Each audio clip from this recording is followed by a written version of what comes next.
მოგესალმებით, ეს არის პოდკასტი სოციალური დემოკრატიისთვის, 23 ეპიზოდი, რომელშიც ვისაუბრებთ ზრუნვის შრომაზე და თავისთავად ამ საკითხზე საუბრისას გვერდს ვერ ავუვლით ისეთ თემას, როგორიც არის ემიგრაცია. დღევანდელი გადაცემის წამყვანი ვიქნები მე, თათია დვალი და ჩვენი სტუმრები იქნებიან მოძრაობის ძვირფასი წევრები და გენდერის მკვლევრები და სოციოლოგები, მარიამ ჭანჭალეიშვილი და მელანო ცხვარაძე. ორივეს ძალიან დიდი მადლობა მონაწილეობისთვის, განსაკუთრებით კი თავისთავად ნებისმიერ საკითხზე თქვენი კონტრიბუცია იქნებოდა ძალიან მნიშვნელოვანი, მაგრამ ეს ის თემა არის, რომელშიც ძალიან მნიშვნელოვანი მგონია თქვენი მონაწილეობა, თქვენი კომპეტენციის გაზიარებას და ასევე უნდა ითქვას ისიც, რომ ზრუნვის შრომაზე საუბარი ქვეყნის კონტექსტში მგონია, რომ რაღაცნაირად ცდება კიდეც აი ამ ასე ვთქვათ, თეორიულ კომპეტენციებს და ცდება გარკვეული თვალსაზრისით შეიძლება ისიც კი ვთქვათ, რომ ფაქტობრივად ქვეყნის მოსახლეობის უდიდეს ნაწილს კი არა, რა ვიცი, თამამად შემიძლია ვთქვა, რომ ალბათ ყველას აქვს რაღაც ტიპის მიმართება, უშუალოდ ზრუნვის შრომა და ზრუნვის ემიგრაციასთან მიმართებით, რაც გულისხმობს იმას, რომ როდესაც საუბრობთ ზრუნვის შრომაზე, ერთი ვსხედავთ აქ ადამიანები და ამ თემაზე საუბრისას ვერ გავექცევით იმას, რომ ეს შრომა თავად არის გენდერიზებული შრომა და მეორეს მხრივ როდესაც უკვე ზრუნვის ემიგრაციაზე საუბრობთ და ზრუნვის შრომის ემიგრაციაზე საუბრობთ, აქ უკვე თავად ქვეყნის ის კონტექსტი შემოდის, სადაც ფაქტობრივად აი ამ ემიგრაციის ამ ფორმისგან არავინ არ დგას შორს და თუ კი თავად არ არის ემიგრაციაში, უახლოესი ნათესავი, ოჯახის წევრი, მეგობარი მაინც ყავს ემიგრაციაში და შესაბამისად რაღაც დონეზე მაინც და შეიძლება ძალიან ემოციურადაც კონდეს ის შემხებლობა, რომელიც ამ თემასთან მიმართებით რაღაც გულგრილს ვერ დატოვებს. ამიტომ დღეს ამ პოდკასტში საუბრისას და ამ პოდკასტში ეს თემა რომ გადავწყვიტეთ, ალბათ და თქვენი თანხმობაც, იმიტომ არის განსაკუთრებით მნიშვნელოვანი და ძვირფასი, რომ ამასთან ახლავს იმის გააზრებაც, რომ ამ საკითხებზე ვერ ვილაპარაკებთ ისე, რომ საკუთარ გამოცდილებებსაც არ გავუსვათ ხაზი და საკუთარ მიმართებებსაც მაშინ როდესაც საუბრობთ ზრუნვის შრომაზე და მაშინ მით უმეტეს როდესაც საუბრობთ უშუალოდ ასე ვთქვათ ემიგრაციის იმ ფორმაზე, სადაც ზრუნვის შრომა ხდება ქვეყნიდან გაღწევის, ასე ვთქვათ, და ეკონომიკური დოვლათის შექმნის ერთადერთი შესაძლებლობა. ბევრს არ გავაგრძელებ ამაზე საუბარს, პირდაპირ მარიამ შენთან გადმოვალ კითხვით, ალბათ იმიტომ რომ ზრუნვის შრომას კი ვახსენებ და ზრუნვის შრომაზე კი უნდა ვისაუბროთ, მაგრამ მაინც მნიშვნელოვანი მგონია იმის ხაზგასმა,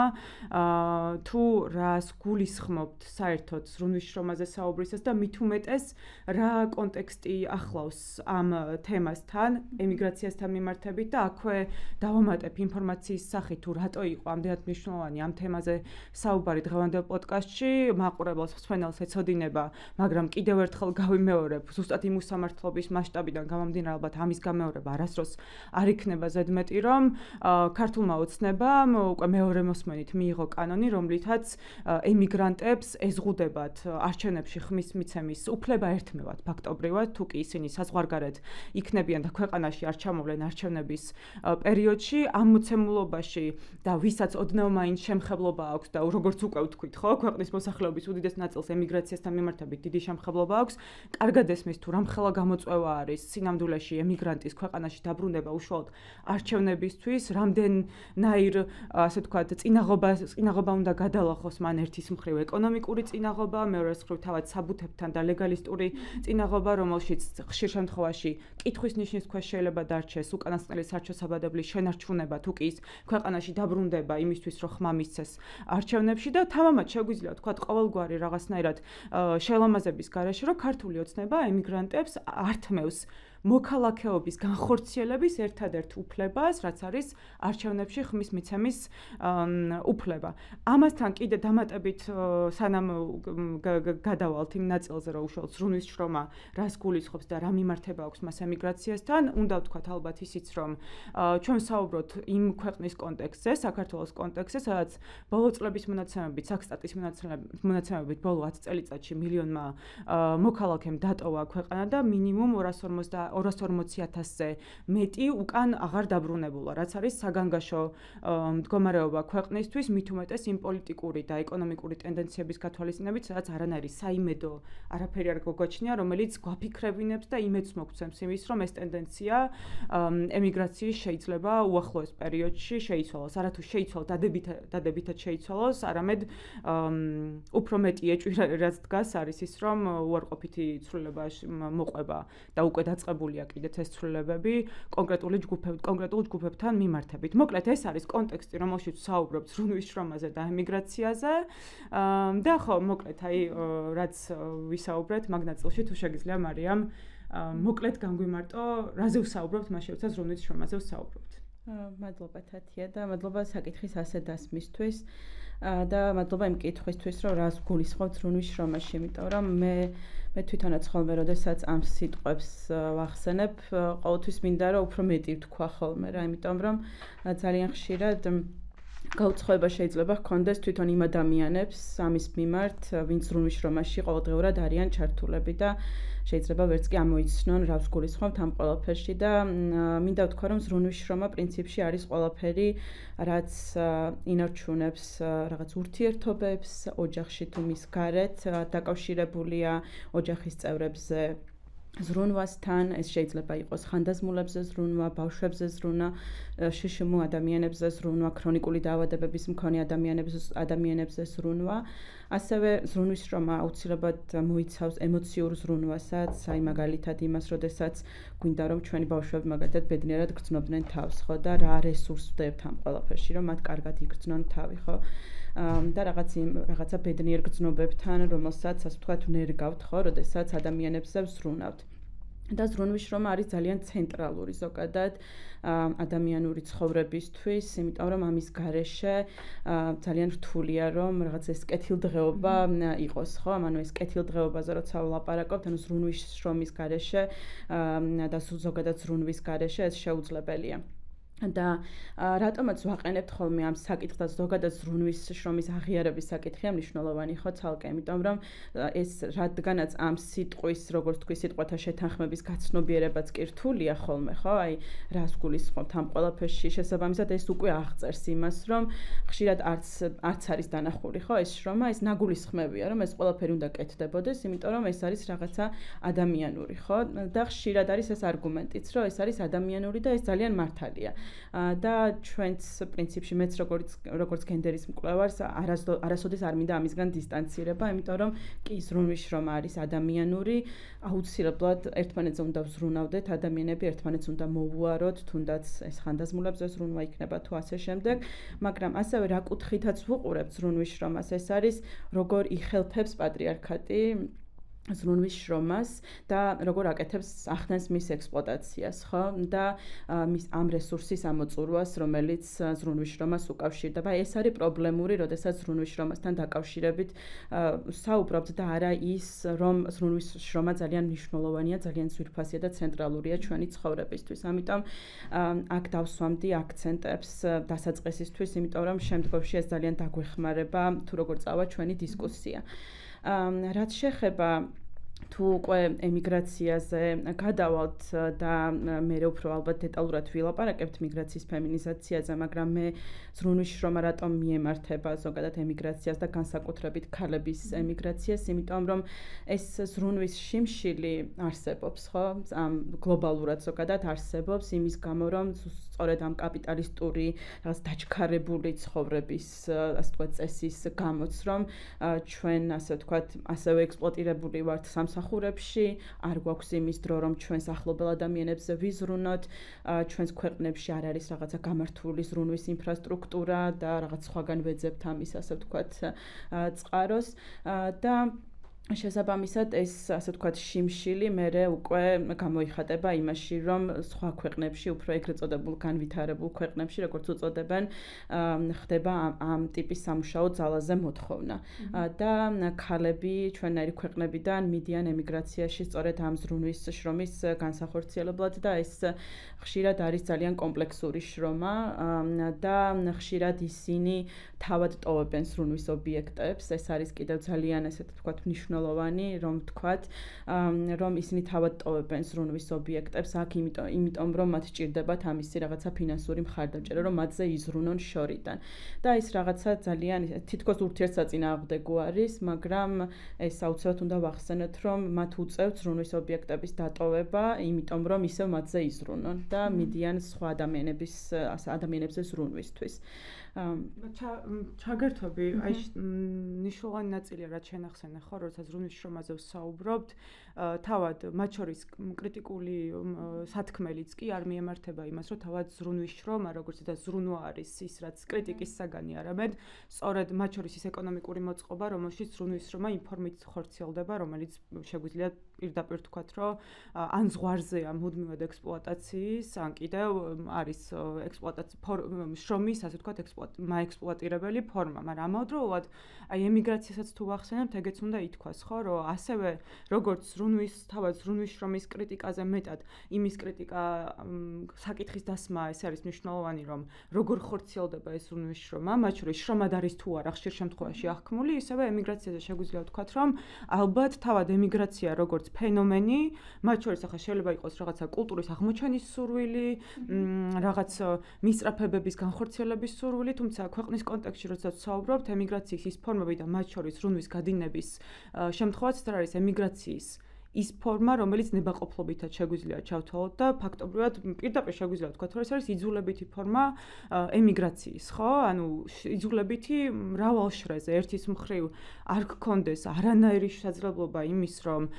ელემენტარული თვით რეალიზება მოახდინო ქვეყანაში, თუ კი თვით რეალიზებას მე ვერ ვახდენ ქვეყანაში, არჩევანი, რომელსაც ვაკეთებ ემიგრაციის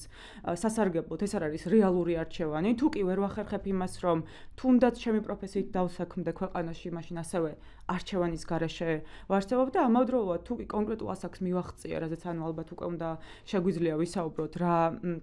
ასაკის კატეგორიაზე ვსაუბრობთ, როდესაც ზრუნვის შრომის გადინებაზე, ზრუნვის გადინებაზე ვლაპარაკობთ ქვეყნიდან, თუ კი კონკრეტულ ასაკს მივახწევ საქართველოში, ფაქტობრივად მიღებულ რეალობად გვექცა ის, რომ შეუძლებელია დასაქმდე, შეუძლებელია რეალურად დასაქმდე და იყო დამოუკიდებელი თუნდაც ეკონომიკურად, ხო და არათუ შემომტანი ქვეყნის შიგნით შენს ოჯახში, არამედ თავად გქონდეს ელემენტარული დამოუკიდებლობა, რადგან რაღაცა 50 წელს მიღწეული ადამიანი ქვეყანაში რთულად თუ იშოვის რაღაც სამუშაოს, რომელიც და თუ იშოვის რთულად თუ იქნება ეს ის სამუშაო, სადაც განსაზღვრება იმ ელემენტარულ საჭიროებებს მაინც დაუკმაყოფილებს, რომელიც მას სჭირდება თუნდაც თვით შენახვისთვის, არათუ ოჯახზე ზრუნვას, რომ თავი დავანებოთ. მაგრამ ესეც არის ცირედი რეალურად აი აისბერგის რაღაცა პატარა ნაწილი, ხო? უმეტეს შემთხვევაში ადამიანებს არა მხოლოდ საკუთარი თავი ჰყავთ შესანახი, არამედ მთელი ოჯახიც. ხშირ შემთხვევაში აქ უკვე ვაწყდებით თავად ქვეყნის ეკონომიკურ მოწყობას, სადაც გავალიანება და ვალი არის ფაქტობრივად აბსოლუტურად ყველანაირი, ყველასთვის ძალიან ახლო პრობლემა და ყველასთვის ისეთი წნეხი, რომლის გაძლებაც ხშირ შემთხვევაში რთულია და გამოსავლად რჩება ემიგრაცია. ანუ რას გულისხმობთ ემიგრაციას, როგორც იძულებით ემიგრაციაში რას გულისხმობთ, აი ამის გასამარტად ალბათ მნიშვნელოვანია ამ კონტექსტის გათვალისწინება, მაგრამ ამავდროულად ხშირად ვისმენთ ხოლმე იმას, რომ არსებობს ტენდენცია მიგრაციის ფემინიზაციის, ხო? მაგრამ აქვე ალბათ საჭიროა განმარტოთ ეს რას გულისხმობთ მიგრაციის ფემინიზაციაში და რაღაცნაირად ეს ხელოვნურად ნაწარმოები და ისევ არასწორი გაგებიდან ნაწარმოების კონკურენცია, რომ თითქოს მიგრაციის ფემინიზაციაში შლი იმ გამოცდილებებს, რომლებიც მაინცა და მაინც გენდერულად რაღაც ქალების სხეულებზე არ გადის, აი ამ ნაწილში რომ ალბათ განმარტოთ სინამდვილეში, მათ შორის გენდერის კვლევრები, რას გულისხმობენ მიგრაციის ფემინიზაციაში და ქვეყნის კონტექსტში რა იგულისხმება, როცა ამ საკითხზე ვლაპარაკობ და მელანო შენთან გადმოვალ რაღაც ამ უგრძესი კითხვით, არც ვიცი კითხვის ფორმა ქონდა თუ არა ოღონდ. მადლობა, უპირველეს ყოვლისა მეც მიხარია, რომ თქვენთან ერთად განვიხილავთ ამ ჩვენი ქვეყნისთვის და კონტექსტისთვის კიდევ უფრო რაღაცა მნიშვნელოვან თემას, განსაკუთრებით აქ და ახლა რაც შეეხება მიგრაციის ფემინიზაცია. მიგრაციის ფემინიზაციას ორი ასპექტი გააჩნია, როდესაც მიგრაციის ფემინიზაციაზე განსაკუთრებით გენდერის მკვლევრები ვლაპარაკობთ, ამ შემთხვევაში მოვიაზრებთ, რომ გასული საუკუნეების 60-იანი წლებიდან უკვე ქალები გახდნენ მიგრაციის როგორც დამოუკიდებელი აქტორები, მათი წინარე გამოცდილებებისგან განსხვავებით, აქამდე თუ ისინი იყვნენ 1960 წლამდე როგორც პასიური მიგრაციის აქტორები, თუმცა რაოდენობრივ ზრდასთან და რაღაცა მშრალ სტატისტიკასთან ერთად მნიშვნელოვანია განვიხილოთ მიგრაციის ფემინიზაციის შინაარსობრივი და ხარისხობრივი მხარე და სწორედ აქ შემოდის გენდერის როლი. ეს ნიშნავს იმას, რომ ქალები ძირითადად მიდიან ღარიბი და განვითარებადი ქვეყნებიდან მდიდარ ქვეყნებში, როგორც იაფი მუშახელი და სამუშაო ძალა. ეს პირდაპირ კავშირშია ზრუნვის შრომასთან და დეფიციტთან. 1960-დან 2015 წლის ჩათვლით მსოფლიო მოსახლეობის რაოდენობა ორჯერ გაიზარდა და მდიდარ ქვეყნებში, ეგრეთ წოდებულ ჩრდილოეთის ქვეყნებში და განვითარებულ ქვეყნებში განჩნდა დეფიციტი ზრუნვის ისეთ სექტორებში, როგორიც არის ექთნები, დამხმარეები, შინშრომა, მოხუცებზე და პატარებზე ზრუნვა, იმიტომ რომ იქაც მიუხედავად იმისა, რომ მათ ვუწოდებთ კეთილდღეობის სახელმწიფოებს, ზრუნვის სექტორის, ასე ვთქვათ, ინფრასტრუქტურის ჩავარდნა იქაც შეინიშნება და ეს მნიშვნელოვანი ფაქტორია ისიც, რომ ზრუნვის და შინშრომა აღქმულია როგორც ქალის საქმე აპრიორი. ეს იქნება ღარიბი ქვეყანა თუ მდიდარი ქვეყანა, იმიტომ რომ პატრიარქალური საზოგადოება არსებობს ყველგან. სწორედ ამან განაპირობა ქალების მასობრივად გადინება ღარიბი ქვეყნებიდან მდიდარ ქვეყნებში, რომ ეს ასე ვთქვათ, გეფი, ეს ნაკლოვანება შეეცო. ზრუნვის შრომაზე საუბრისას მნიშვნელოვანია შევადაროთ, როგორია ღარიბი და მდიდარი ქვეყნის კონტექსტი. ამ შემთხვევაში საქართველოში, ჩვენარ ქვეყნებში დიასახლისის ზრუნვის შრომა არის უხილავი, როგორც მარიამმა ახსენა, არის აუღიარებელი, არის ასევე აუნაზღაურებელი. და მისი რაღაცა რუტინის თუ ყოველდღიურობის საქმის შემადგენელი ნაწილია, თუმცა ზრუნვის შრომა და შინშრომა არის ჩაუნაცვლებელი, რაც არ უნდა განვითარებული იყოს ქვეყანა. მაშინ როცა მდიდარ ქვეყნებს აქვს იმის ფუფუნება, რომ იაფი მუშახელი დაიქირაოს ჩვენაერი ქვეყნებიდან და გადაუხადოს თანხა მიზერული, რომელიც ვერ განსაზღვრავს, ვერ გამოთვლის, მისი კალკულაცია შეუძლებელია ზრუნვის და ემოციური შრომის სახელფასო ანაზღაურება რა შეიძლება იყოს, მაგრამ მიუხედავად ამისა, ისინი არიან ანაზღაურებადი დამხმარე მუშახელი, იაფი მუშახელი, რაც მათ ერთის მხრივ აძლევთ იმის საშუალებას, რომ შეინახონ საქართველოში ოჯახები და უზრუნველყონ რაღაცა დონეზე ოჯახების კეთილდღეობა. თუმცა, როგორც თათიამ ახსენა, მიგრაცია ეს არ არის არჩევანი, ეს არის გამოუვალი მდგომარეობა, გაუსაძლისი ეკონომიკური პირობებით განპირობებული საარსებო პირობები, პირიქით არასაარსებო პირობები ფაქტობრივად, რის გამოც ქალები იძულებული არიან შრომითი მიგრაციაში ქალებიც არიან ჩართული და კაცებიც ძალიან მნიშვნელოვანია რომ ვახსენოთ და მათი რიცხვი არის თანაბარი. ხშირ შემთხვევაში კაცები შეიძლება უფრო მეტი იყვნენ შრომით მიგრაციაში ვიდრე ქალები, თუმცა მიგრაციის ფემინიზაცია მაგასაც მოიაზრებს, რომ ეს ერთგვაროვანი მიგრაცია არ არის და აქაც არის პრივილეგირებული ქალი მიგრანტები და ნაკლებად პრივილეგირებული ქალი მიგრანტები. თუმცა შრომით მიგრაციაში ჩართული ქალების სპეციფიური საქმიანობის შემადგენელი ნაწილია ის, რომ ეს არის არალეგალური იმიგრაციის ტალღა, რაც მათთვის მერე ძალიან ცუდ ზეგავლენას ახდენს, რა თქმა უნდა. არალეგალური შრომითი მიგრაცია ნიშნავს, რომ მათ არ გააჩნიათ იმ ქვეყანაში ლეგალურად ყოფნის უფლება, ანუ ისინი ვერ სარგებლობენ კეთილდღეობის ქვეყნების იმ სოციალური პირობებით თუ ჯანდაცვის თუ სხვადასხვა ტიპის ინფრასტრუქტურით, რაც მიმღები ქვეყნის მოსახლეობას შეუძლიათ, რომ ისარგებლონ, ასევე თავდაცვის და უსაფრთხოების საკითხი, ხო? ქალებისთვის ეს როგორი მნიშვნელოვანია, ძალიან კარგად ვიცით, მით უმეტეს, როდესაც ისინი იცვლიან აბსოლუტურად, კარდინალურად საარსებო გარემოს და არის ადამიანების გამოცდილება, რომლებიც ამბობს, რომ პირველად გადაკვეთეს საერთოდ საზღვარი. აღარაფერს ვამბობთ განსხვავებულ კულტურულ მიდგომებზე და განსხვავებულ ენაზე საერთოდ, ხო, ანუ რომლებიც ვერ ლაპარაკობენ და იქ სწავლობენ ფაქტობრივად ამას და ეს ქალები არალეგალური შრომითი მიგრაციის დროს არიან აბსოლუტურად შრომითი მიგრანტი ქალები და უცველები და მათი ჯანმრთელობა ფიზიკური თუ მენტალური არის დამოკიდებული დამსაქმლების კეთილსინდისიერებაზე, რაც ხშირად არ არის ხოლმე. როგორც ვიცით, ხშირად ისინი არიან შრომითი ექსპლუატაციის, არასაკმარისი ანაზღაურების მსხვერპლნი და ასევე ძალიან მნიშვნელოვანია, როგორია მათი სამუშაო გარემო და სამუშაო პირობები, ხო? შრომითი მიგრანტი ქალები დავასრულებ და ვიცი რომ ეს შენც ძალიან მნიშვნელოვანია ხაზი გავსვათ იმას რომ არალეგალურ მიგრაციაში მყოფი ადამიანები მიუხედავად იმისა რომ შეიძლება მათი მობილობა და ანუ პირველად შეიძლება დატოვონ ქვეყანა მათი მობილობა ძალიან მცირდება იმ ქვეყანაში და ფაქტობრივად ვერ ახერხებენ სოციალიზაციასაც კი ანუ გამოკეტილნი არიან ერთ ოჯახში ბინაში, რომელიც მათთვის არის როგორც სამუშაო, რეკრეაციული, დასასვენებელი, გასამიჯნის სივრცე, რადგან ძალიან მყიფეა ზღვარი, რომ გაავლო ხაზი, სად სრულდება შენი სამუშაო დღე, სად არის შენი ოთახი და სად იწყება უკვე შენი თავის განვითარებაზე და შენს თავზე ზრუნვა, სულ მცირე. ეს თითქმის მიუღწეველია ხოლმე მათთვის და მოკლედ ეს რომ შევაჯამოთ, ალბათ მიგრაციის ფემინიზაცია ერთის მხრივ ქალების მასობრივ გადინებას ნიშნავს, მაგრამ ასევე ნიშნავს გენდერის როლის გამოკვეთასაც ამ დროს და მისი შინაარსობრივი ასპექტის განხილვას. ხო, აი, როგორ, რა ფორმით მიდიან ეს ქალები და ვისთვის ზრუნავენ. მადლობა მელანო. აი, ოჯახების შენახვა რო ახსენეთ და რა თქმა უნდა, ბევრჯერ დატრიალდება ეგ თემა ზუსტად იქიდან გამომდინარე, რომ ჩვენ საუბრობთ მიგრაციის იძულებით ფორმაზე, რომელიც ერთადერთი გზა არის ოჯახებისა თუ საკუთარი თავის შენახვის, თუმცა საკუთარი თავი როგორც პრიორიტეტი ყველაზე ნაკლებად დგება ხოლმე ამ პროცესში და აი, რო შევხედოთ, უბრალოდ კიდევ ერთხელ რომ დავუბრუნდეთ კონტექსტს, რომელშიც საუბრობთ ამ საკითხზე, ხო? ერთის მხრივ თქვით, რომ ეს არის ფაქტობრივად ქართული ოცნება ხმის მიცემის უფლების, ანუ მოქალაქეობის განხორციელების შესაძლებლობასაც კი ართმევს ამ ადამიანებს და მეორე ზოგადად ემიგრანტებს და მათ შორის რუნვის შრომაში ჩართულ ემიგრანტებს და ამავდროულად აი თვალი რომ მივადენოთ თუ ნახეთ ბოლო ერთი თვის განმავლობაში პროპაგანდისტულ არხებზე როგორ ხდება ემიგრანტებზე საუბარი როგორ ფაქტობრივად ყველანაირი გზებით და ძალიან ბინძური გზებითაც მახვილი ისმევა იმაზე რომ ეს აი მარტივად რო თქვა მოღალატეები არიან ისინი ვინც ემიგრაციაში მიდიან მოღალატეები იმიტომ რომ მათ დატოვეს ქვეყანა აღარ უბრუნდებიან კი მაგრამ ქვეყანაში დაბრუნების სურვილი აი სურვილზე აქცენტით სურვილი თუ არ გაქვს მაშინ ხმის მიცემის უფლება საერთოდ რატომ უნდა გქონდეს თუ კი შენ ბმა აღარ გაქვს ქვეყანასთან მაშინ რატომ უნდა იღებდე მონაწილეობას იმ პოლიტიკურ პროცესებში რომელიც მიმდინარეობს ერთი უნდა ითქვას ის რომ პოლიტიკურ პროცესებში მოქალაქეების ჩართულობა ისეც მინიმუმამდე იყო წლების განმავლობაში ქვეყანაში დაყვანილი და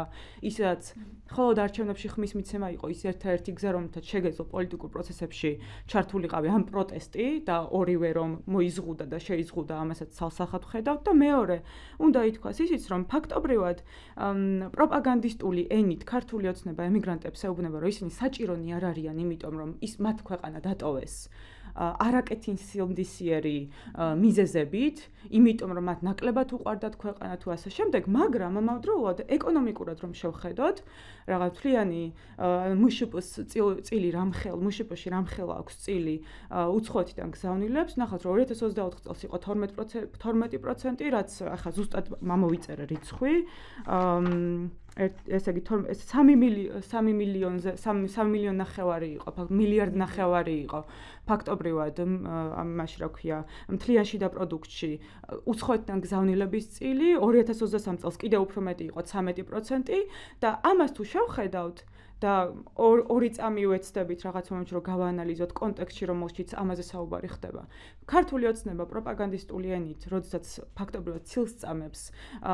ემიგრანტებს და აი ამ სრულიად არასახელმწიფოებრივი ენით ელაპარაკება მათ და ეუბნება იმას რომ ისინი სრულიად ის არიან რა ქვია დაშორებულები არიან ქვეყნის კონტექსტ და არანაირი ბმა აღარ აქვთ ქვეყანაში ამავდროულად ეკონომიკურ გრადობას ფაქტობრივად სწორედ ამ ადამიანების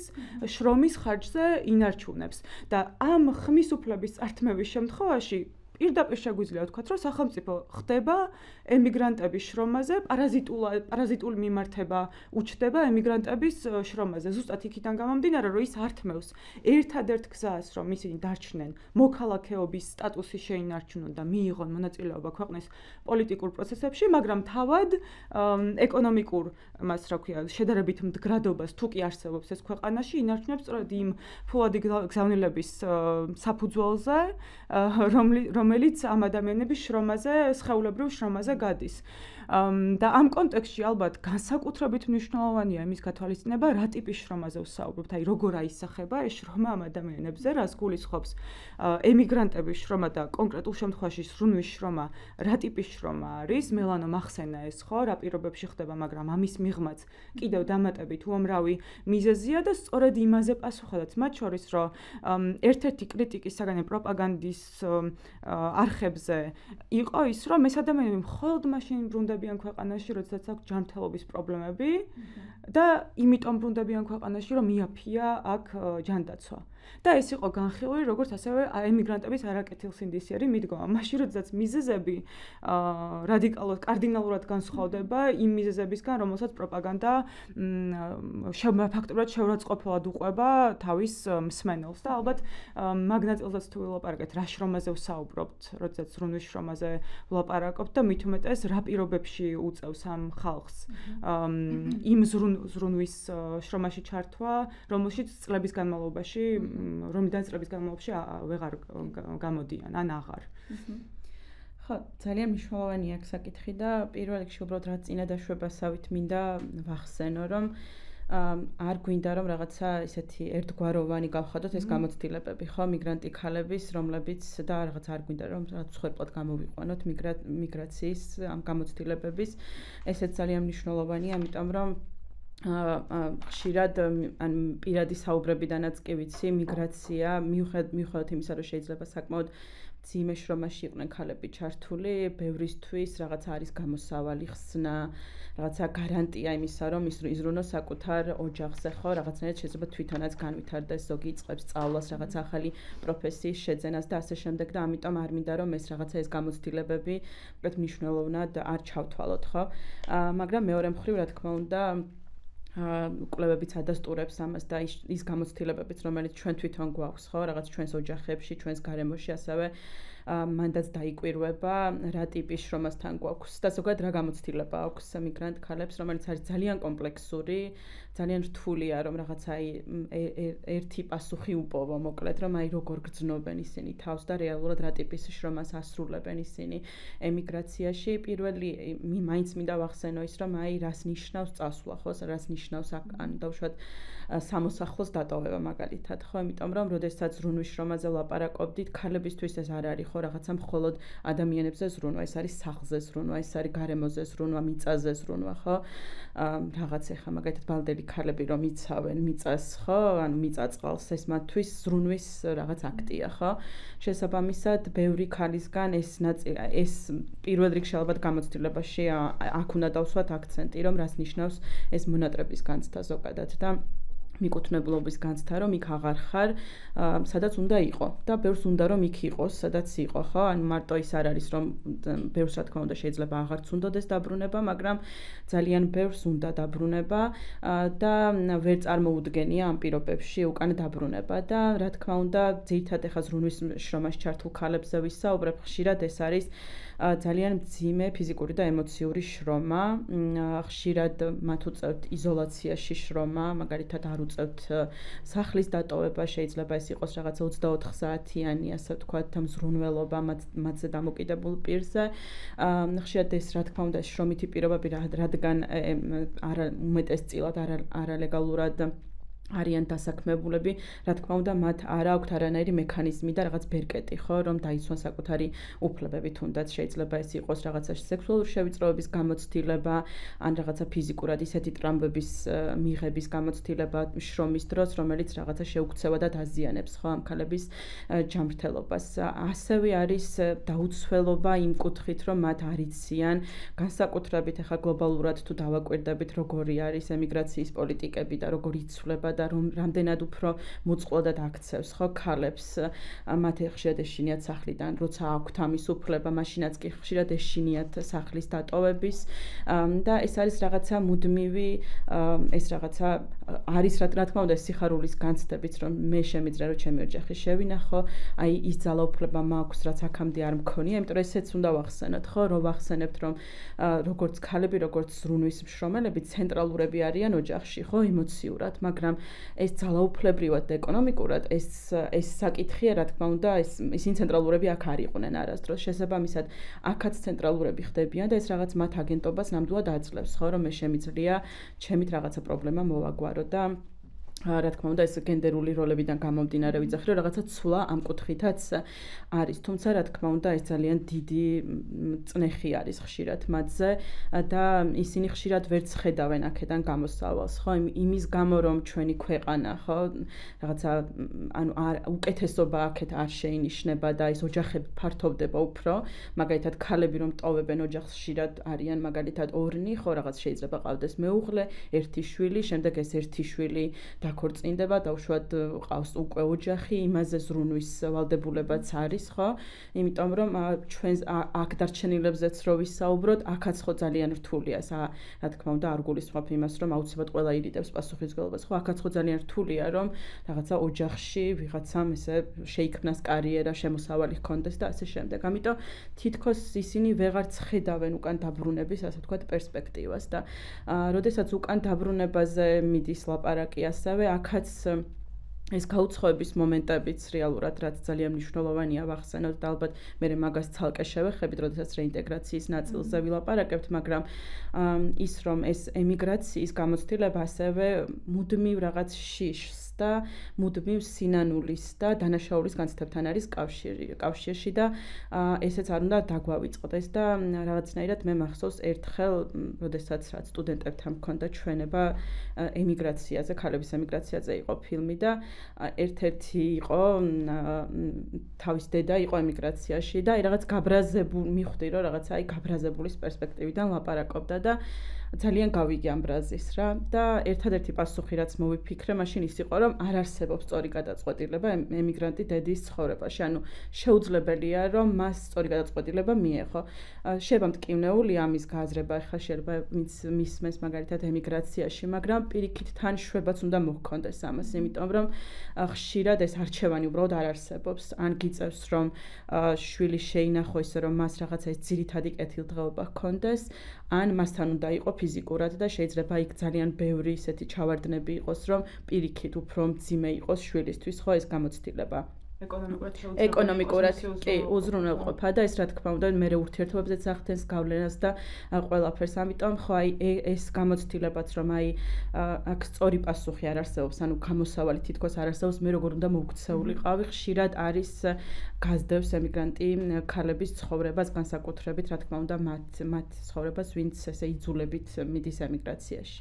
ხო აი რაც თქვი ახლა რეალურად თავიდან ხო იმით დავიწყეთ საუბარი რას გულისხმობს ზრუნვის შრომაო და აქვე უნდა ითქვას ისიც რომ ზრუნვის შრომა არის აუღიარებელი შრომა სინამდვილეში თავად სახელდება რომ ეს შრომაზე ვსაუბრობთ როდესაც ზრუნვის შრომაზე ვლაპარაკობთ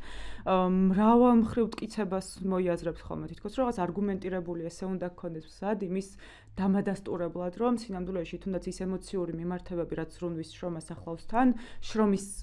ნაწილია მაგრამ მიუხედავად იმისა რომ აუღიარებელი შრომა არის მისი დეფიციტი პირდაპირ აღიქმება ხოლმე ხო და შენ მარიამ რაც ისაუბრეთ თუნდაც ეს დეფიციტის მაჩვენებელია მაშინ როდესაც ადამიანი ვინც პასუხისგებელი იყო ზრუნვაზე ზუსტად იმ გენდერული როლებიდან გამომდინარე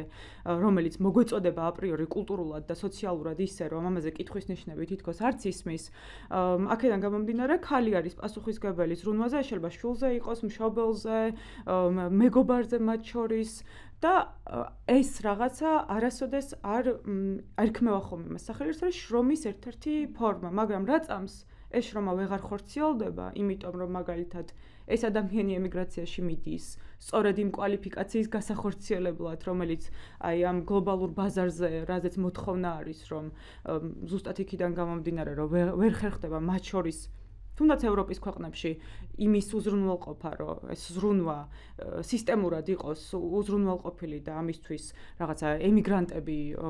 და მით ესეთი ქვეყნები და როგორც არის საქართველო იაფ მუშახელად არ საქმდებოდნენ ეს ადამიანი რომ მიდის იმიტომ რომ ეს არის ერთ-ერთი პერსპექტივა მისი ეკონომიკური ასე ვთქვათ სარჩოსაბადებლის პოვნის დეფიციტი იგრძნობა უკვე შეიძლება შრომის გაწევის პროცესში ეს შრომა არ ჩანს მაგრამ როდესაც შრომა ვეღარ გაიწევა, უკვე დეფიციტი იგრძნობა ხოლმე და ეს მრავალმხრივ ასახვას პოვეს სოციალურ დონეზეც. ხო, ეს არ არის მხოლოდ რაღაც ინდივიდუალური გამოცდილებები, მაშინ როცა სისტემური არის ემიგრაცია ქვეყანაში, მისი შედეგებით სისტემურ სახეს იძენს და ამ ნაწილზე რა ვილაპარაკოთ ალბათ მელონა ზრუნვის დეფიციტის შექმნა ზოგადად რას გულისხმობს ქვეყანაში და რა გავლენები აქვს ამას ქვეყნის აწყვასაც და მომავალზეც. კი, ვიდრე მაგ კითხვაზე გავცემდე პასუხს, ასევე ძალიან მნიშვნელოვანია ზუსტად ამ ქართული ოცნების რიტორიკის კონტექსტში ვახსენოთ ერთი რამე, რომ აი მე მაგალითად ჩემთვის როცა ამ კანონის კანონი წავიკითხე, რაც უზღუდავს ფაქტობრივად, ხო? ემიგრაციაში წასულ ადამიანებს ხმის მიცემას, განსაკუთრებით არალეგალურ ემიგრაციაში წასულ ადამიანებს ხმის მიცემას, იმიტომ რომ რაც ჩამოვთვალეთ ჩვენ და რაზეც ვისაუბრეთ, ძალიან მარტივი გასაგებია, რომ ადამიანები არალეგალურად დასაქმებული და მაცხოვრებელი ადამიანები უცხო ქვეყანაში არათუ ხმის მისაცემად ვერ ჩამოვა საქართველოში, მათი ოჯახის წევრებისთვის მნიშვნელოვან ეპიზოდებში და მომენტებში ვერ ახერხებენ ჩამოსვლას და ზუსტად ეგ ქმნის კიდევ დამატებით გაუცხოებას, ხო, რაც მათი მერე რეიმიგრაციის ერთ-ერთი მიზეზიც ხდება, ხო? მაგრამ ამასთან ერთად ასევე იყო არ მოვერიდები ამის თქმას დიზღნარევი რიტორიკა ამ ხალხის მიმართ, ხო, რატომ მიდიან მიგრაციაში? მიგრაციაში იძულებულნი არიან საქართველოდან წავიდნენ მაგალითად შრომითი მიგრანტები, იმიტომ რომ საქართველოს სახელმწიფო, ჩვენი სახელმწიფო გასული საუკუნეების 90-იანი წლებიდან მოყოლებული ვერ ასრულებს სახელმწიფოს მთავარ ფუნდამენტურ როლს, რაც ნიშნავს, რომ იზრუნოს საკუთარი ქვეყნის მოსახლეობის კეთილდღეობაზე. ამ ჩვენს ქვეყანაში არ არსებობს განვითარების პერსპექტივა, ანუ ეხლა უკვე ზოგიერთი ჯგუფებისთვის საფრთხის შემცველიც კი გახდა ამ ქვეყანაში ცხოვრება და ერთადერთი არარჩევანი არის, რომ ან აქ დარჩე მუდმივ სიღარიბეში, ამ თაობათა შორის სიღარიბეში, ან წახვიდე და რაღაცნაირი კეთილდღეობა, სტაბილურობა მოუტანო ეკონომიკური შენს ოჯახს. თუმცა ეს იწვევს, რა თქმა უნდა, ისეთ დეფიციტს, ანუ თუ ღარიბი ქვეყნებიდან მდიდარ ქვეყანაში მიდიან ადამიანები ზუსტად იმ ზრუნვის დეფიციტის ამოსავსებად, რაშიც ისინი ხალხას იხდიან, მე რა თქმა უნდა, მათი აქ ქვეყნის დატოვების შემთხვევაში ღარიბ ქვეყნებში ხდება ჩნდება ამ ზრუნვის დეფიციტი და აქ ძალიან მნიშვნელოვანი ასპექტია ის, რომ სახელმწიფო არც ერთ დონეზე მიგრაციის არც ერთ ფაზაში და ეტაპზე არ ერევა, არ უჭერს მხარს როგორც ემიგრაციაში წასულ ქალს, ან შრომით მიგრანტს, ზოგადად რომ ვთქვათ, არც მათ დარჩენილ ოჯახებს, ანუ სახელმწიფო ვერ ქმნის შესაბამის ზრუნვის ინფრასტრუქტურას, ვერ ავითარებს ამას, რომ ეს შრომა აქ მაინც ჩანაცვლდეს და ამ შემთხვევაში ხდება ის, რომ ზრუნვას ინაწილებენ გენდერული როლებიდან გამომდინარე არა კაცები, მაგალითად მამები, რომლებიც შეიძლება დარჩნენ თავიანთ შვილებთან ოჯახებში, ხო, დედა თუ შრომით მიგრაციაშია, არამედ ბებიები, დეიდები, მამიდები, ძირთად ქალები და ასევე ბავშვები, გოგო ბავშვები, ხო, მოზარდები, რომლებსაც უწევთ იმაზე მეტი პასუხისგებლობის აღება, ვიდრე შეიძლება რომ მათი ასაკის ბავშვებს მივცეთ ამხელა პასუხისგებლობის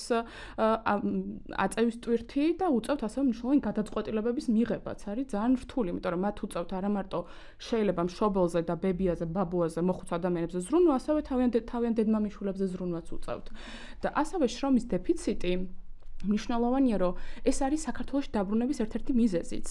მიგრანტი ქალები ხშირად ბრუნდებიან მიგრაციიდან, სწორედ იმიტომ, რომ მათი წასვლის შედეგად გაჩნდა ეს დეფიციტი და მათ უნდა მოუარონ გაფართოებულ ოჯახებს, შვილიშვილებს მაგალითად, ან მოხუც დედმამას. ანუ არა იმიტომ ისინი ბრუნდებიან, არა იმიტომ, რომ მიაღწიეს რაღაცა ფინანსურ თვითკმარობას და კეთილდღეობას, არამედ იმიტომ, რომ აქაც გახსნენ საჭირო და აქ უკვე ძიძის გადახდის ფული თუ სხვა ტიპის დაქირავებული მუშახელის ფული ღარიბ ოჯახებს არ გააჩნიათ და ისევ ეს ქალები ჩამოდიან ამის შესავსებად. ხო, ეს რატომ მიდიან ემიგრაციაში, რომ საუბრობდი, მანთან თუნდაც მათ შორის ზრუნვის შრომის ემიგრაციის სხვადასხვა ფორმები არსებობს, ხო, მანდაც და თუნდაც ეს შეიძლება ლეგალურიც შეიძლება იყოს, მიუხედავად რომ ხშირია არალეგალური, ზუსტად იმიტომ, რომ მათ შორის მოთხოვნაც უფრო დიდია, იმიტომ რომ ბევრად უფრო იაფ მუშახელად საქმდება ადამიანი და ამავდროულად გრაფიკიც 24/7-ზე შეუძლია მას ეს შრომა გაწიოს, ისე რომ მათ შორის რაღაც მომენტებში შეიძლება შრომას თავადაც აღარ დაუძახოს შრომა, იმიტომ რომ სრულ იზოლაციაში რო ხარ, არავინ არ ყავს გარშემო, ენის ბარიერი გაქვს და ერთ-ერთი ადამიანი, ვისაც კონტაქტი გაქვს, არის ადამიანი, ვისაც უვლი, მასთან მიმართების შემდგომში უკვე ემოციური ურთიერთობების გაჩენის რეალობაში თავადაც გიჭირს მერე რომ შრომა უწოდო იმას, რომ მაგალითად შუაღაბეს წაბოდექი, რომ ადამიანი შეგებოწმები და როგორ უთქავს, ხო არის კარგად, რაიმე ხობარ სჭირდება, წყალი ხობარ სჭირდება და ასე შემდეგ. ეს არის ყველაზე მსუბუქი მიზეზი, რატომაც შეიძლება შუაღაბეს წამოდგე, ხო, ხშირად არის ხოლმე ძალიან მძიმე მიზეზები, რაც არის რომ მაგალითად მძიმე ჯანმრთელობის პრობლემებიდან გამომდინარე, თავად მოხუცებით, რომელსაც უვლიან შუაღამეს იღვიძებენ, ყვირიან, ითხოვენ თავად იმ ადამიანს, ვინც მათ უვლის, იმიტომ რომ თავადაც ერთ-ერთი ემოციური მიმართება უკვე ისაც უჩნდებათ არის ის ადამიანი, ვისაც 24 შვიდზე უყურებენ, მაგრამ ასევე სინამდვილეში ეს ემიგრაციის რაღაც სხვადასხვა ფორმები და მათ შორის ზრუნვის გადინების სხვადასხვა ფორმებიც გვაქვს ქვეყანაში და არის ნაკლებად მეტად პრიორიტეტული ფორმებიც იგივე ოპერის შრომა რაც არის, სადაც მოთხოვნა ასევე ძალიან დიდი არის საქართველოსნაირ ქვეყნების ოპერებზე. მე თავადაც მქონდა მაგის გამოცდილება ყოფილიყავი ოპერი არის რეალურად ძირითადად 18-დან საშუალოდ 28 წლამდე ასაკის ადამიანი, რომელიც ვიდის სხვა ქვეყანაში, სადაც ოჯახი ხვდება, ბავშვებს უვლის ამ ოჯახში და ძირითად შემთხვევებში ოჯახი უზრუნველყოფს მას ენის კურსებით და საცხოვრისით. საცხოვრებელი ასევე უმეტესად არის იგივე სახლი, სადაც ბავშვები ცხოვრობენ, სადაც ოჯახი ცხოვრობს. ანუ რაღაცა ერთი ოთახი აქვს, სადაც ის ცხოვრობს იმ ოჯახთან ერთად, სადაც მუშაობს. მეც ესე ვიყავი ერთი წელი წასული საფრანგეთში და აი პირდაპირ სრულიად დაუმალავად და ისეთი შელამაზების გარეშე ოჯახის დედა, ვინც იყო პირდაპირ მეუბნეოდა, მე ვიყავი პირველი ქართველი ოპერი, მანამდე ყავდათ 5 ოპერი, 3 რუსეთიდან იყო, 1 მექსიკიდან და 1 ზუსტად აღარ მახსოვს სერბეთიდან. და მე ვიყავი მე-6 თუ მე-5 ოპერი, მოკლედ საქართველოდან, ჩემ შემდეგ დანარჩენი ოპერები ყველანი იყვნენ ქართველები, ჩემ შემდეგ კიდე 3 ოპერი ყავდათ და პირდაპირ მეუბნეოდა ეს ადამიანი, რომ აი ისეთი ქვეყნებიდან როგორც შეხარ და სახელდებული არც იყო ხოლმე მომენტებში ის ხართო რა, კარგად იცითო როგორ უნდა მოუვაროთ ბავშვებს, როგორ უნდა მოუვაროთ სახლს, მიუხედავად იმისა, რომ ოპერის შრომაში შეიძლება საერთოდ არ შედიოდეს სახლის დალაგება, მთელი ოჯახის სარეცხის დარეცხვა თუ ასე შემდეგ, თავისთავად იქიდან გამომდინარე, რომ მე ჩემი მიზეზები, ის რომ საქართველოდან მივდიოდი ოპერის პროგრამით, სრულიად სხვა შეიძლება და ყოფილიყო, ვიდრე მაგალითად ბრიტანეთიდან საფრანგეთში ჩასული ოპერის პროგრამით დასაქმებული სტუდენტი. ერთი ის რომ მე მქონდა ვიზა, რომელშიც სტუდენტი მეწერა, ანუ ეს არისო ვიზა, რომელიც უზრუნველყოფდა ჩემს შრომით ბაზარზე ყოფნას, მე ვიყავი სტუდენტის სტატუსით, ერთგვარი კულტურული გაცვლისთვის წასული და ამავდროულად ჩემთვის მიზეზი, რატომაც ეს პროგრამა ავირჩიე, თუ ამასაც არჩევანი ქვია, მაშინაც კი როცა პრივილეგირებულ მდგომარეობაში გავაკეთე ეს არჩევანი, მაშინაც კი არჩევანის ნაკლებობიდან გავაკეთე სინამდვილეში ეს არჩევანი, იყო ის, რომ სწავლის გაგრძელება მინდოდა და ძალიან გამიჭირდებოდა სწავლის გაგრძელება ფიქრიც კი, თუ კი ელემენტარული გამოცდილება არ მექნებოდა იმისთვის, სად მივდივარ. ან ენობრივი ბარიერი როგორ შეიძლება გადავლახო, თუ კი სწავლას საზღვარგარეთ გავაგრძელებ, ან როგორ შეიძლება მოვახერხო ის, რომ უნივერსიტეტები ვიპოვო, რადგან არავინ არ მყავს გარშემო, ვინც ამაში დამეხმარება. ოპერის პროგრამა იყო გზა იმის, რომ ერთის მხრივ ენობრივი ბარიერი გადამელახა, ადგილზე იქნებ ვინმე გამეცნო იმისთვის, რომ უკეთესად შემძლებოდა სწავლის გაგრძელება და სინამდვილეში რო ვლაპარაკობთ აი ამ რაღაცა არჩევანის გარეშე გაკეთებულ არჩევანზე, მხოლოდ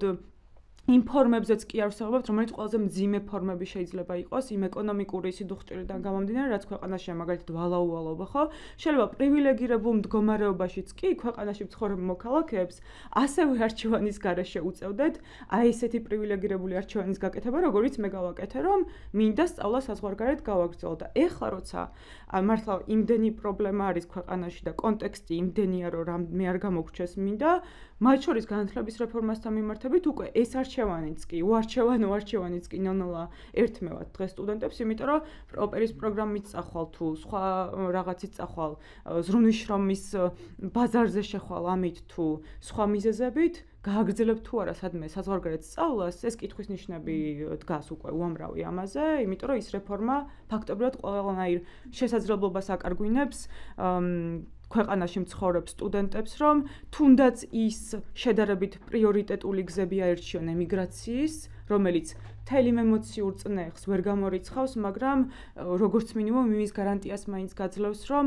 დაფასებული იქნები შენს პროფესიაში, ან უკეთესი კვალიფიკაცია გექნება და რაღაცა უკეთესი ეკონომიკური მომავალი შეიძლება უზრუნველყო საკუთარი თავისთვის. ხო, რაღაცა ეს ნაწილი ამაზე ხშირად მეფიქრება ხოლმე მე თვითონ, რაღაც ზოგადად ზრუნვის შრომაზე რო ვლაპარაკობთ, რომ მე მაქვს თუ არა ლეგიტიმაცია იმის, რომ ვილაპარაკო როგორც თავად გამოცდილების მქონე ადამიანს, მაგრამ მე თან მე თვითონ წინააღმდეგობა მიჩნდება ჩემს სამეჭვებთან, რომ ნებისმიერ შემთხვევაში სულ რომ პრიორიტეტული ფორმა იყოს, კიდევ ერთხელ მიუთითებს ეს იმაზე, თუ ქვეყნის კონტექსტი რა არის და როგორია და რატო შეიძლება უწევდეთ ადამიანებს ამ არჩევანის გაკეთება. და ერთსაც ვიტყვი, რომ ამიტომ არის ხოლმე, რომ მათ შორის ოპერის შრომაზეც რო ვლაპარაკობ, ვერასოდეს ვერ ვახერხებ იმას, რომ თქვა, რომ ეს არ უნდა ხდებოდეს, ან კიდე რაღაცნაირად ამ შრომას არ უნდა ირჩევდეს ვიღაც, ან კიდე ასე არ უნდა იქცევდეს, იმიტომ რომ ფაქტობრივად თუ კი არჩევანი არ არის, ამ ერთადერთი გზის შემოზღუდვა უბრალოდ გწირავს ან შიმშილისთვის, ან კიდე აბსოლუტური პერსპექტივებისთვის, ხო? ხო, ამის თქვა მინდოდა, კი. ხო, მადლობა თათია, პირველ რიგში ძალიან მნიშვნელოვანი საკითხებია და ხო ასევე მინდოდა პრინციპში გამახსენდა რომ გამომრჩა და აქამდე მინდოდა მე თქვა ჯანმრთელობის საკითხი პრინციპში რაც ახსენე აი ზუსტად ის რომ აი უკეთ იცით მაგალითად როგორ მოუაროთ ხო რაღაცა ეს გამოცდილება რომ თითქოს არსებობს ხო იმიტომ რომ რაღაცა იმდენად როგორ ვართ ასე ვთქვათ სოციალიზებული ხო ბავშვობიდან განსაკუთრებით რა ვიცი საქართველოში ესე არის რომ აი მუდმივად ეს ქალები ასე არიან ხო სოციალიზებული რომ უნდა იყოს მზრუნველი და უნდა მოუარო გარემოს შენს გარშემო რაც ძალიან ძვირფასი რამე ასევე რა და მე მაგალითად არაფრის გზით არ დავთმობდი მაგ გრძნობებს რომელიც ზრუნვასთან არის დაკავშირებული მაგრამ ზრუნვა არის მაკურნებელი ანუ ჩვენთვისაც და სხვებისთვისაც მაგრამ შეიძლება ასევე იყოს დამაზიანებელი ხო? როდესაც ჩვენ არ ვიცით მაგალითად როგორ ვიზრუნოთ საკუთარ თავებზე ხო? როდესაც სისტემა ისე არის აწყობილი რომ ჩვენს სხეულებზე საერთოდ არ ზრუნავს ხო? როდესაც ჯანდაცვის სისტემა არის ისეთი რომ ქალებს ეშინიათ მაგალითად შემოწმებაზე მისვლა იმის გამო რომ არ იციან რომ აი თუ მივლენ შეიძლება რაღაც აღმოაჩნდნენ და ჩემი ყურით მომისმენია ეს რომ უთქვამთ ჩემთვის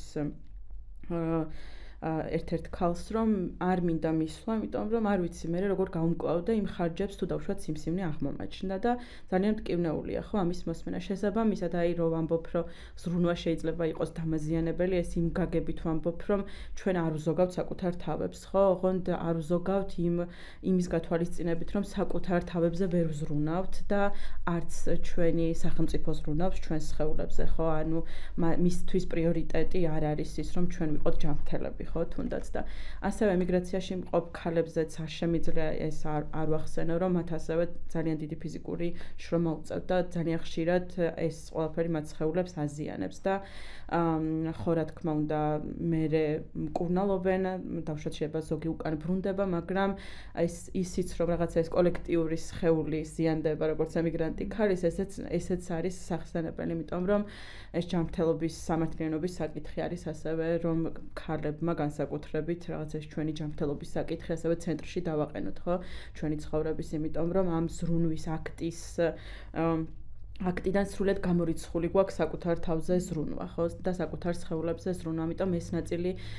მინდოდა მეხსენებინა და რაღაცა ხაზი გამესვა ამ ყველაფრისთვის რომ ეს ჯანმრთელობის და ჯანმრთელობაზე ზრუნვის საკითხი ძალიან მნიშვნელოვანი არის მით უმეტეს შინმშრომელი ქალებისთვის და ზრუნვის შრომაში ჩართული ქალებისთვის და განსაკუთრებით ვისაც ფიზიკური შრომა უწევს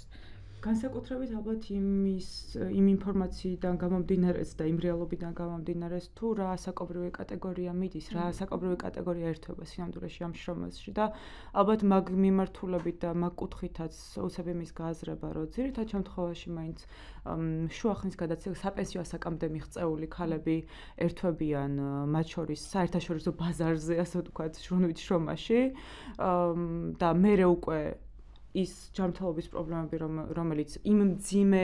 შრომით პირობებს გულისხმობს, რადგან მელანომაც და მარიამაც ისაუბრეს და დამატებით იმის გაზრებაც, რომ აი, როდესაც ასეთი მძიმე გარემო პირობებიდან გამომდინარე უწევს ადამიანს ემიგრაციაში წასვლა, მერე რამდენად შეუძლია მას იმაზე ფიქრი და რომ დაბრუნდეს. და მაშინ როდესაც აი ხა ძალიან პირობითად ვიტყვი 50 წლის ადამიანი წავიდა პერსპექტივიდან გამომდინარე 10 წელი იყო 13 წლის ასაკში რამდენად შეუძლია იმაზე ფიქრი რომ უკან დაბრუნებისას პერსპექტივა გაუჩნდება რა ხდება ანუ აი მაგნაწილშიც ვილაპარაკოთ ალბათ იმიტომ რომ ემიგრაცია სხვადასხვა დონეები აქვს ხომ სამზადებელი პერიოდი უშუალოდ იქ ყოფნის პერიოდი და უკან დაბრუნების პერიოდიც ყველაზე კარგ შემთხვევებში და აი რა ხდება მაშინ როდესაც უკან ბრუნდებიან ეს ქალები რა ხდებათ კი აი შენი ელაპარაკე ემიგრაციის შედარებით პრივილეგირებულ მიმართულებაზე რაც ნიშნავს ეგრეთ წოდებულ ოპერატ ემიგრაციაში ყოფნა ჩემი გამოცდილებაც არის ასევე საფრანგეთში და ეს ძირითადად არის სტუდენტები ხო რომლებიც ამთავრებენ ძირითადად ბაკალავრიატს მე მაგალითად ბაკალავრიატი როცა დავამთავრე ნუ ხო მაშინაც არ იყო პერსპექტივა ამ ქვეყანაში გაგვიკვირდება და ამიტომ მიდიან ხო ანუ სამუშაო ბაზარზე შრომითი ექსპლუატაციის გარდა სხვა არჩევანი არ აქვს სტუდენტს მაგრამ ძირითადად შრომით მიგრაციაში ჩართული ადამიანები სტატისტიკის მონაცემების მიხედვით არის 15-დან 55 წლამდე, ხო? ანუ თითქმის საპენსიო ასაკს მიტანებული ხალხი და ესენი არიან ადამიანები, რომლებიც მიდიან შრომით მიგრაციაში, რომელსაც აქვთ ხშირად საშუალო განათლება და ასევე პროფესიული განათლებაც, მაგრამ დაბალი ხალხის გამო, შრომითი ექსპლუატაციის გამო და სხვადასხვა მიზეზების გამო, რაც უკვე ჩვენ ვილაპარაკეთ, ჭარბვალიანობის, ბანკის კრედიტის, უკვე კლიმატური პირობების გამო, საცხოვრებელის დანგრევის გაპარტახების გაჩანაგების გამო უწევთ ემიგრაციაში წასვლა, ეს ადამიანები აქ ვერ პოულობენ შესაბამის ანაზღაურებას და ამიტომ მიდიან ემიგრაციაში, რაც ერთის მხრივ არის როგორც ადამიანური რესურსის ტვინების გადინება, მაგრამ ასევე სამუშაო ძალის გადინებაც. დაბრუნებაზე, როდესაც შრომით მიგრანტებს ანუ კვლევებიც აჩვენებენ, რომ დაბრუნებაზე ისინი არ ფიქრობენ, იმიტომ რომ საქართველოში თაობათა შორის სიღარიბე ვერასდროს ვერ დაიძლია. იმიტომ არ ფიქრობენ ასევე დაბრუნებაზე, რომ მათი გადმორიცხული თანხებით ისინი ძალიან ცოტა რაოდენობა, თითქმის 6% თუ ახერხებს, რომ დააგროვოს რაღაცა ტიპის მოძრავი ან უძრავი ქონება, ან გადადოს კაპიტალი, რომ მერე ეგრეთ წოდებული საკუთარი საქმე წამოიწყონ, საკუთარი მცირე ბიზნესზე დაბრუნდნენ. მიგრანტების გადმორიცხულ თანხებზე არის ძალიან მაღალი დამოკიდებულება ოჯახების და ეს ხმარდება საბაზო საჭიროებებს, ხო? ეს ხმარდება კომუნალურების გადასახადებს, საჭმელს, კვებას, ჯანმრთელობას და განათლებას. ეს არის ერთ-ერთი მთავარი ინვესტიცია, რადგან სკოლის მასწავლებლებიც ამბობენ, რომ მიუხედავად იმისა, რომ შობლის მიგრაციაში, შრომით მიგრაციაში წასვლა შეიძლება და მრავალ მხრივ ცუდ გავლენას ახდენდეს ბავშვზე და მის სოციალიზაციაზე, რეალიზაციაზე, ზრუნვის ფიზიკური და ემოციური ზრუნვის დეფიციტი შეიძლება უჩნდება ბავშვებს, ხო? ეს ყოველთვის გამოიკვეთება ხოლმე, რომ განათლების მიმართულებით და ეკონომიკური კეთილდღეობის მიმართულებით ამ შემთხვევაში უფრო კარგი მდგომარეობა არის და შესამჩნევი მდგომარეობა. თუმცა, როდესაც ბრუნდებიან ემიგრაციიდან შრომითი მიგრანტი ქალები, ძირითადად ისინი ვეღარ პოულობენ შრომით ბაზარზე, აბსოლუტურად გარიყულები არიან, წასვლამდეც დიდი მოთხოვნა მათზე არ იყო და მით უმეტეს დაბრუნების შემთხვევაში და ქალები პირდაპირ ამბობენ, ხო, თუ უნდა ისევ შრომით და ზრუნვით შრომაში ჩავერთო, მირჩევნია დოლარად ანაზღაურებადი ანაზღაურებადი სამსახური მაინც მქონდეს ამ მხრივ. ეს არის მნიშვნელოვანი ასპექტი, მაგრამ ასევე მეორე ნაწილი არის ის, რომ აბსოლუტურად გაუცხოება ხდება, როდესაც ისინი მიდიან საზღვარგარეთ მათსა და ოჯახის წევრებს შორის და თავიანთ შვილებს შორის და დაბრუნებული მიგრანტი ქალები ვეღარ პოულობენ უკვე თავიანთ ადგილს ამ სოციუმში და ოჯახშიც, იმიტომ რომ გვინდა თუ არ გვინდა ზუსტად იმ პირობებიდან, არალეგალური სამუშაო პირობებიდან გამომდინარე, ისინი ხშირად ვერ ახერხებენ ჩამოსვლას, ვერც თავიანთი ოჯახის წევრებიც ვერ მიდიან, იმიტომ რომ ეს არის სახსრებთან დაკავშირებული და ეს არ არის რაღაც მარტივი, რომ წახვიდე და ტურისტულად ნახო შენი მიგრანტი მშობელი, შეუძლებელია და ეს რაღაცა ცვითავს, ხო, ამ სოციალურ კავშირებს და არღვევს ოჯახურ ქსოვილს და სხვათა შორის ეს გაუცხოება, საკუთარი ადგილის არ პოვნა, არის ხოლმე ხშირად მათთვის დამატებითი მიზეზი რეიმიგრაციისა. და რეიმიგრაციის მთავარი მიზეზი არის ის, რომ ვერადავერ მიიღწა ეკონომიკური კეთილდღეობა ამ ქვეყანაში და საბაზისო პირობები განვითარებისთვის ვერ შეიქმნა და ადამიანები იძულებულნი არიან, რომ თვითონ პენსიონერი ქალები წავიდნენ სხვა ადამიანების მოსავლელად და შინ თუ ზრუნვის შრომაში ჩასართოლად კიდევ ერთხელ. ამ ასეთ თემებზე მართლა ტოტალურ უსამართლობაზე რო ლაპარაკობთ ხოლმე, რაღაცნაირად თითქოს ხელფეხშეკრულები ვრჩებით ხოლმე ერთმანეთთან საუბრის დროსაც ხო, რომ ერთის მხრივ ზუსტად იმ პირობებიდან გამომდინარე, იმ ეკონომიკური რეალობიდან გამომდინარე, რაც ქვეყანაში არის, ძალიან რთულია იმის თქმა, ხო, რომ რაღაც ტიპის რეგულაციამ შეიძლება, აი ამ თუნდაც ემიგრაციის რეგულაციამ შეიძლება ეს პროცესი გამოასწოროს, მაგრამ ამავდროულად იმის დატოვებაც ღიად, რომ ეს არის ნორმალური და ეს ესე უნდა ხდებოდეს, ძალიან რთულია. თუ რაიმე არის თუ არა თქვენთვის, რაც გამოსავლიანობაზე ილაპარაკებდა, გამოსავალს დაანახებდა ადამიანს, ან არის თუ არა რაიმე, რაც შეიძლება, ასე ვთქვათ, გაკეთდეს იმისთვის, რომ ამ მოცემულობაში, რაც ინერციით მივდივართ, ხო? ანუ ინერციით მივდივართ და ეს არის თან საკითხები, რომლებიც წლების განმავლობაში შეიძლება ადამიანები ლაპარაკობდნენ, მკვლევარები იკვლევდნენ, მაგრამ ასახვა ამას ყოველდღიურ დღის წესრიგზე არ აქვს. პოლიტიკურ დღის წესრიგზე. რა შეიძლება თქვენ რა გესახებათ გამოსავლად ამ მოცემულობაში, ქვეყნის კონტექსტში, უშუალოდ ამ თემებთან მიმართებით? თუ არის ესეთი რა? ხო, რა თქმა უნდა, ძალიან ბევრი რამეა გასაკეთებელი და ხო, პრინციპში რაც ვახსენეთ ქალების შრომაზე და იმაზე, ასე ვთქვათ, ტვირთზე, რასაც ქალები საკუთარ თავზე და ზურგზე იღებენ, ანუ ხან ეგ განცდა მიჩნდება, რომ სახელმწიფოს გასაკეთებელს აკეთებენ. ანუ რეალურად ესე რაღაცა დადიან და იმ ნაპრალებს ესე თავისით ავსებენ და ეს ასე არ უნდა ხდებოდეს, რა თქმა უნდა, ხო, რაღაცა ქალების მუდმივი გადაწვის, მათი, ასე ვთქვათ, დაზიანების ხარჯზე, ხო? ამიტომაც ერთ-ერთი, რა თქმა უნდა, როდესაც ზოგადად ქალების შრომაზე ვლაპარაკობ და ზრუნვის შრომაზე ვლაპარაკობ, არის ზოგადად ზრუნვის ინფრასტრუქტურა და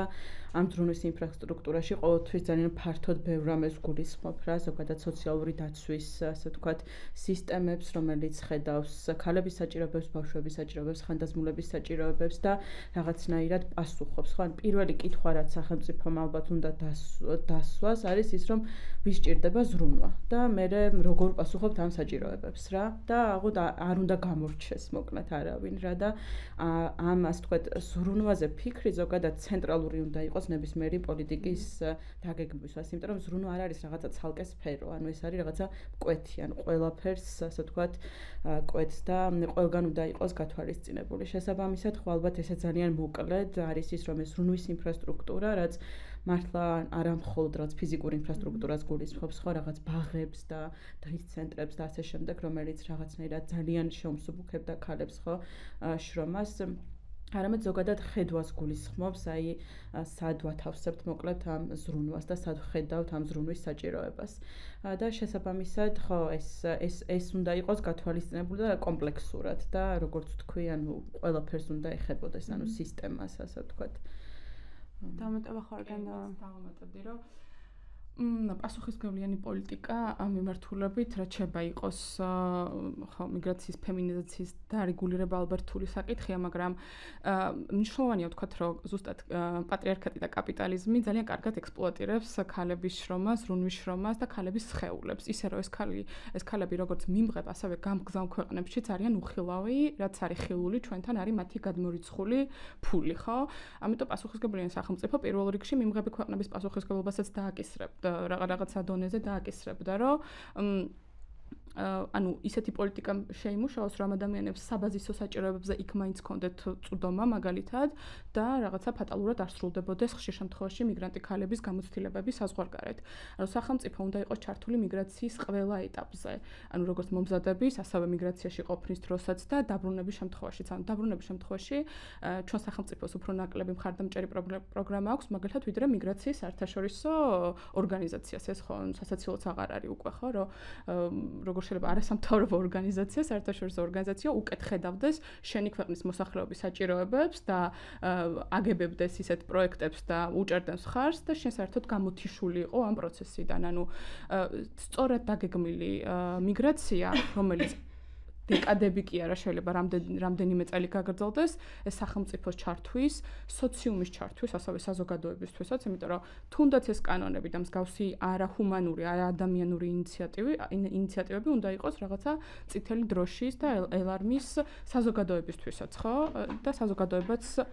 ზუსტად მიგრანტ ადამიანებთან, მათ ოჯახებთან ერთად სახელმწიფო და საზოგადოების ჩართულობაც არის ძალიან მნიშვნელოვანი. ხო, ალბათ მოკლედ ამ თემაზე საუბარი მგონია, რომ მართლა ისეთი საკითხია თან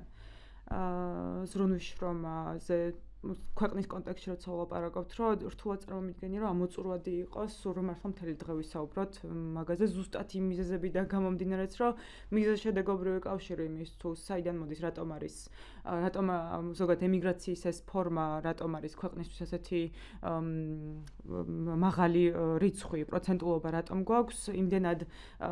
მრავალ შრეში ჩადის სოციალურ თუ ეკონომიკურ ფაქტორებში, ხო, მათ შორის თუნდაც ის ნაწილი, რომ შრომის დაზღვევა არ გაგვაჩნია ქვეყანაში, არ არსებობს რაღაცა პენსიონერებისთვის, არ არსებობს საპენსიო რეფორმა არ გვაქვს ფაქტობრივად და არანაირი ელემენტარული პირობები არ არსებობს ამ ადამიანებისთვის, რომ თვითმყოფადნი იყვნენ და შეძლონ, რომ იმ რაღაცა ძალიან პატარა თანხის გარდა, რომელიც მართლა მედიკამენტებზე არ ყოფნით ადამიანებს, აი ხუთშაბათს გაზეთების დარიგების დროს თქვენც შეამჩნევდით ხო, რომ ადამიანები, ვინც გაზეთებით ინტერესდებიან, ძირითადად არიან საპენსიო საქმის მიღწეული ადამიანები და პირველი პასუხი რაც არის, რომ როგორ შეიძლება ამდენი მედიკამენტი მჭირდება, იმიტომ რომ ჯანმრთელობის უამრავი პრობლემა მაქვს, ეს შესაბამისად ჯანდაცვის სისტემა სრულიად მორღვეულია, მაგრამ თავს სასიკვდილოდ ხო ვერ გავწიროთ, რომ მჭირდება, რომ ეს მედიკამენტები ვიყიდო და ფიზიკურად არანაირი ფინანსური შემოსავალი არ მაქვს იმისთვის, რომ შევძლო თუნდაც მეათედი შევიძინო იმ მედიკამენტებისა, რომელიც მჭირდება იმისთვის, რომ თვითონ თვემდე გადავრჩე ფიზიკურად, ხო? ეს არის მოცემულობა, რომელშიც ვცხოვრობთ ქვეყანაში და თვითონ მოძრაობის კონტექსტში ჩემთვის თავიდანვე რაც იყო ყველაზე მნიშვნელოვანი, იყო ალბათ იმის გააზრება, რომ ვარსებობთ, ეს მოძრაობა არსებობს არა მხოლოდ იმისთვის, რომ აკრიტიკოს მოცემულობა რაც გვაქვს, არამედ იმისთვის, რომ წარმოისახოს რა იქნება მომავალი, რომელშიც გვენდომებოდა ვიცხოვროთ. ერთია გასაგები ავტორიტარულ რეჟიმში შეუძლებელია მომავალი წარმოისახო, თუ კი ჯერ ავტორიტარიზმი არ ყავს რაღაცნაირად უკვე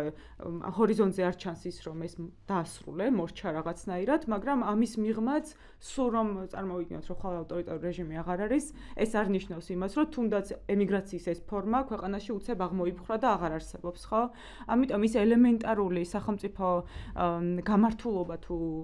საჭიროებები, რაც დღეს ვისაუბრეთ, არის უმნიშვნელოვანესი იმისთვის, რომ ამ პრობლემებზე როცა ვსაუბრობთ, ყველაზე ზედაპირული გადაჭრის გზები არ გქონდეს, როგორიც არის მაგალითად ის, რომ რაღაცა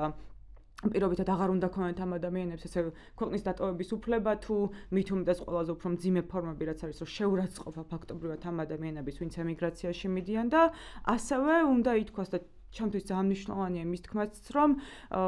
წარმოვისახოთ ასევე მომავალი, სადაც სახელმწიფო ოჯახის სიწმინდის მანიპულაციით აი ამ სახელდებას არ იყენებს იმისთვის, რომ სიძულვილი თესოს ყოველდღიურად და ეს არის ოჯახების შენარჩუნებას, ანუ ზრუნვის, აი იმ ორგანოს შენარჩუნებას უწყობს ხელს, სადაც ოჯახების არსებობა, ოჯახი ფაქტობრივად არის ერთ-ერთი პირველი ზრუნვის წყარო, ხო, ადამიანისთვის, აი ამის შენარჩუნებას უწყობს ხელს იმისთვის, რომ რაღაცა მშობლებს არ უწევდეთ ემიგრაციაში წასვლა, შვილების გადასარჩენად და მათი ელემენტარული საკვების საყიდლად და შვილებს არ უწევდეთ, რომ მუდმივად მონატრებაში იყვნენ თავიანთი მშობლების მუდმივად ეკრანებიდან, ყველაზე კარგ შემთხვევაში ეკრანებიდან უყურებდნენ თავიანთ მშობლებს და პლუს ამას კითხვის ნიშნის ქვეშ დგებოდეს ისიც, რომ პერიოდული თუნდაც ვიზიტი თავიანთ მშობლებთან, ესეც კი აი ამ რაღაც საკანონმდებლო ცვლილებებში, ესეც კი რაღაც კითხვის ნიშნის ქვეშ იყოს და მუდმივად შფოთს გულისხმობდეს ის, რომ ცხოვრობდეს საქართველოში, ისე რომ არ იცოდე შენი ხვალინდელი დღე რას გულისხმობს და ამავდროულად თან გეუბნებოდნენ, რომ ეს არის სახელმწიფო, რომელიც ოჯახის სიწმინდეს იცავს და ოჯახს განარჩუნებინებს. ხო, რა ვიცი, ეს არის მგონი, რაც შეგვიძლია ყველაზე მოკლედ და მარტივად 1 საათში ჩავატიოთ ამ თემასთან მიმართებით, რამე ხო არ არის, რისი დამატებაც გენდომებოდათ და თუ არა და დავასრულოთ შეგვიძლია, იმიტომ რომ ბიკოს და მარიამიც გვეუბნებიან, რომ უნდა დასრულდეს ჩვენი საუბარი. მადლობა მსმენელებს, რომ გვისმენდით, თუ რაიმე კომენტარი გაქვთ, ასევე შეგიძლიათ Facebook-ის, Instagram-ის და სოციმედიის ყველა პლატფორმაზე დაგვიტოვოთ, YouTube-ზე დაგვიტოვოთ კომენტარად, თუ კი არის რაიმე თემა, რომელიც განსაკუთრებით გაინტერესებთ და გენდომებოდათ, რომ მოძრაობა მისაუბროს ამ საკითხზე, ასევე მოგწერეთ და პირველ რიგში მადლობა, რომ ხართ ჩვენთან ერთად, გვისმენთ ხოლმე და გაინტერესებთ ის ძალიან მნიშვნელოვანი საკითხები, რომელიც ქვეყნისთვის ამდენად ხო, საჭიროა, რომ ამაზე ხდებოდეს საუბარი. მადლობა.